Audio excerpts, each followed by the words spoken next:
I want to acknowledge Treaty 8 territory and the Peace region. This is Nachi Nanet, the Dreamer's Land in the Peace region.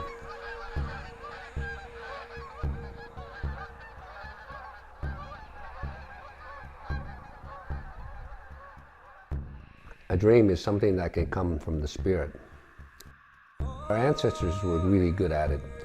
Astral travel in a dream. They actually can visit each other and talk to each other many miles away. Dreaming is an art, and we are reclaiming it, and it leads us to connecting to the portal of the spirits.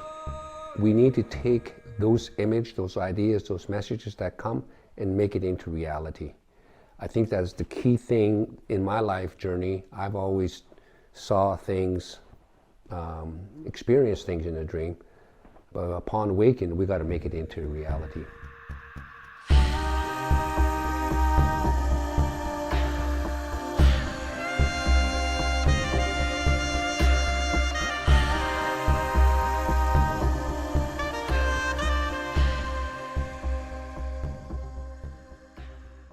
I've spent the last 30 years being a professional portrait photographer, but in the last 15 years, I started my own spiritual journey that has led me to many new mentors, many new teachers, and a whole lot of interesting experiences learning to understand myself from the inside out. I'm a meditation teacher, and I have a deep spiritual practice, and I'm also a dreamer. As a Native person, dreams are very, very sacred to us. They are messengers, and they're often premonitions. I personally dream 2 to 3 times a night, and I can't tell you how often those dreams have impacted my life. Dreams are information, and the spirit world sends us our information that we need to guide us on our journey. Imagine our world living in peace. John Lennon recently visited me in a dream. He tapped me on the shoulder, he put his face right in front of my face, and I could see his glasses, I could see him staring at me, and he tapped me on the shoulder and he said, "Hi, I'm John Lennon." And I flipped over the sheets in my bed and I said, "And I'm sleeping." And I gave him the hand, stop, go away, and I went back to sleep. But then in the morning, upon awakening, I was like, oh my God, that was John Lennon. John Lennon came to me and I jumped out of bed, I ran to the computer and I Googled, who is John Lennon? The first thing that popped up was John Lennon wearing a jacket that had a patch, a badge, a patch on it that said, "People for Peace." And I instantly knew, I had this sensation come over my body, just tingling. It's almost like a shock, an electric volt, that I knew that it was my turn to take that message, do something with it, and pass it back to you. So after sitting and meditating with this whole John Lennon dream and bit, I asked myself, like, what am I supposed to do with this? What am I going to do?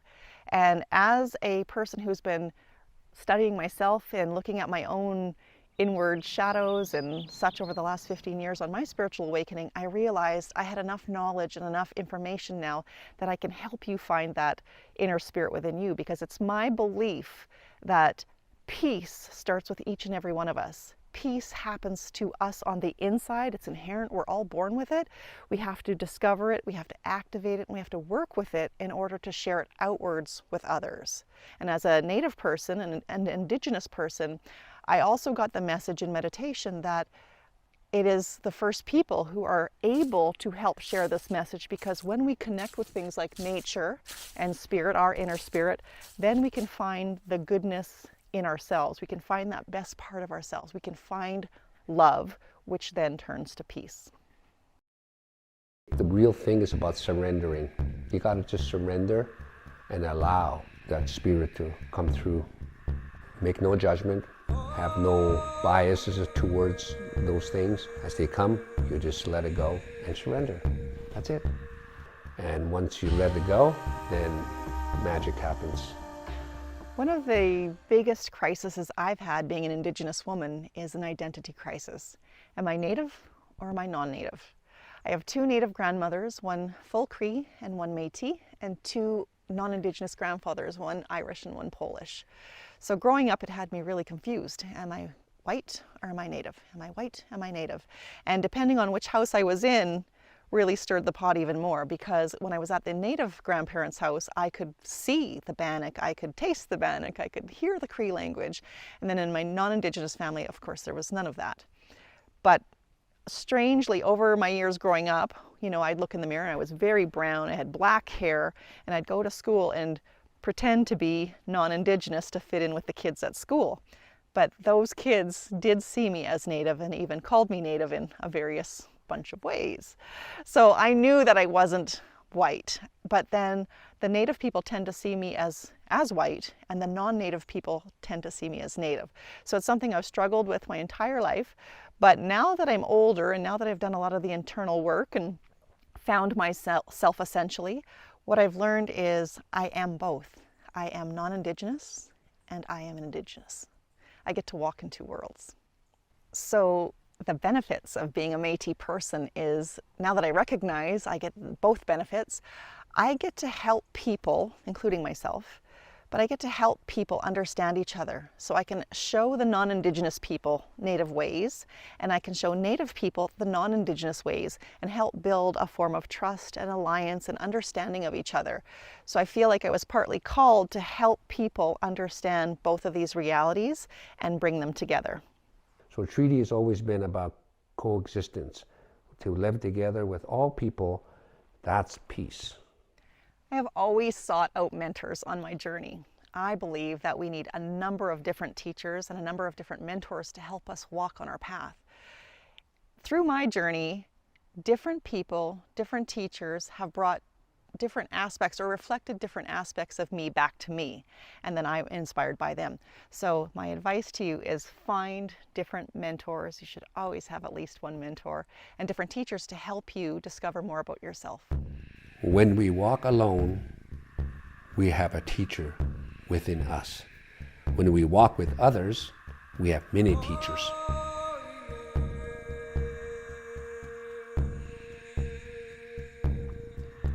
Mentors have always been key to my personal and professional growth. Dawn, Evelyn, and Gary continually inspire me. They show me that every leader has challenges, but what is different about them is that they face their obstacles and use healing practices to recenter themselves, and they share their wisdom openly.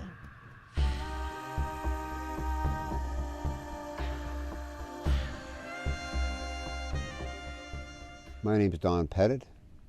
I'm a photographer, a videographer, writer, publisher, a teacher, and right now primarily a renewable energy consultant. And I really enjoy talking to people about the benefits and the good news about how we can clean up the planet and still have abundant, inexpensive electricity. Our environmental and inner peace sort of interact, well, through experience. I need to be in nature to experience that sense of peace and connection with the real world, which I consider to be the natural world. And now we're into a global situation that's of great concern. And it's all about, preserving nature. So, okay. So now we're preserving what we need for peace of mind and connection with what's really going on the planet, which is the natural world. Without that, we're nothing. We do not exist. We're gone. We're beginning to realize that nature isn't just, a nice thing. It's a critical thing. It's life and death thing. We absolutely need to reconnect with it. And that is the challenge of our era. How do we reconnect with something that we've looked at for the last few hundred years as nothing but a resource to be used and destroyed as needed? Boy, that's a pretty big shift, but it's one we're going to have to make. There's lots of work to do for everybody in that regard.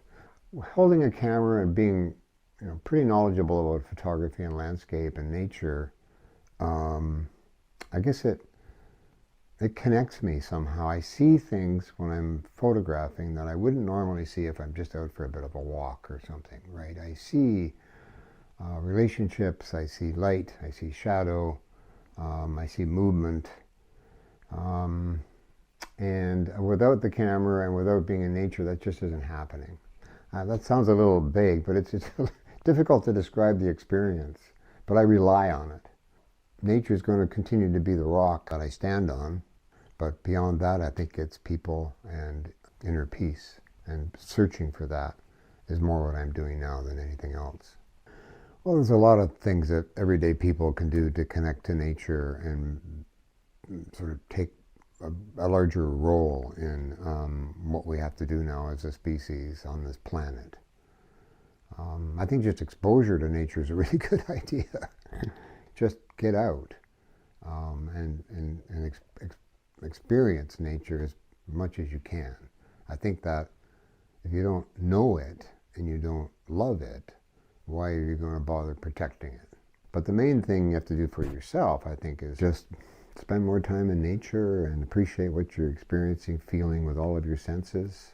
Just go back anywhere. It could be back in the corner of a neighborhood park and just sit there. But listen, right? Hear with your ears what are the sounds around you, and then look and see carefully. Look at the light that's falling around you. Just with all of your senses, just go through each sense and realize what's happening. And just realize that this is a unique experience. It's one of the best things I do, and I think it works for everybody, to just feel better about what's going on and to build that connection with the world, with the natural world around you.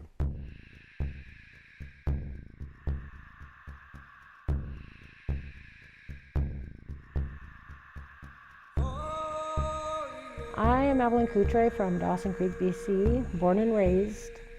And my family is from Driftpile Cree Nation, my mother's side, and my father's side is from Fost area. And they moved to Chetwynd when they were younger and brought up all of the kids there, and our family, that's where they reside from.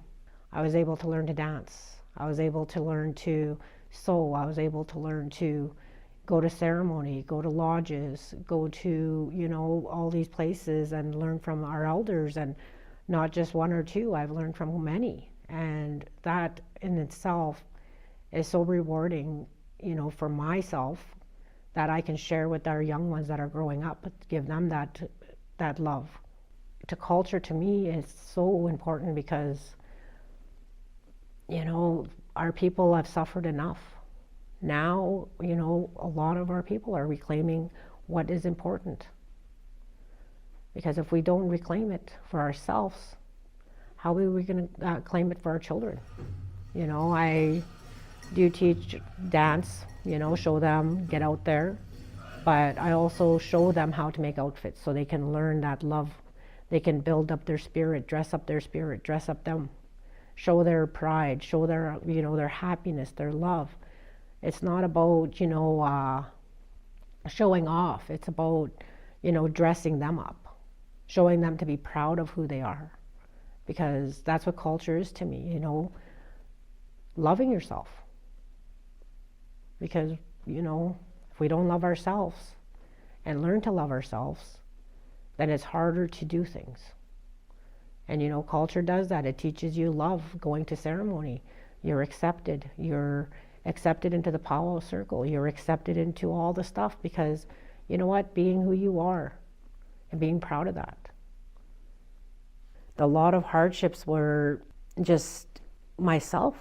A lot of things, you have to admit for yourself when you're wrong, how to work through it, how to understand it, being honest with yourself, understanding that, sometimes we go through a lot in our own minds. Our minds are our biggest enemies, sometimes our thoughts. And, what we think people think, so how can we work through that? First off, don't put yourself down. Don't say something bad about yourself. Try to really work on that part of yourself, because That's where the inner peace with yourself. You have to accept who you are and love who you are, every part of you. When we do the inner work on ourselves, each one of us just does a little tiny bit of inner work. We all shift gently and collectively. That is collective consciousness. So what is collective consciousness? It's when the group of people are at a certain level or frequency of belief or feeling. So something like love is a very high vibration, and acceptance is another very high vibration. So we're all here as parts of a puzzle. I often get this sort of vision that we're a puzzle being clicked together. We're all meant to be very different in a colorful jigsaw puzzle, and each person makes an important part of the picture of life. So as you do your work and I do my work, then we create a better outcome. We create a better community, and that is collective consciousness.